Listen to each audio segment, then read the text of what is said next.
రైతులను రేవంత్ రెడ్డి తీవ్రంగా మోసం చేశారని నిజామాబాద్ ఎంపీ అరవింద్ మండిపడ్డారు.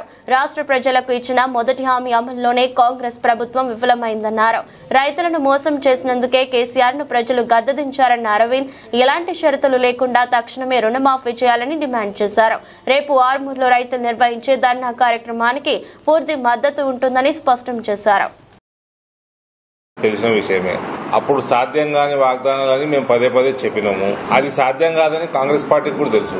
అన్నిటికంటే పెద్ద జోక్ ఏంటంటే 2 లక్షల పైన ఉన్న వాళ్ళంట వాళ్ళు కట్టేస్తే కాంగ్రెస్ వాళ్ళంటే 2 లక్షలు ఇస్తారట.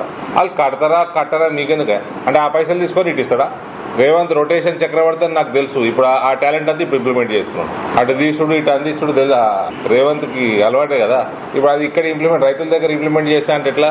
సో ఈ రకంగా రైతుల్ని మభ్యపెట్టడము, మహిళల్ని మభ్యపెట్టడము, వీళ్ళు ఒకటే ఫస్ట్ వాగ్దానానికే అడ్డం పడితే వీళ్ళు చేసేది ఎప్పుడు?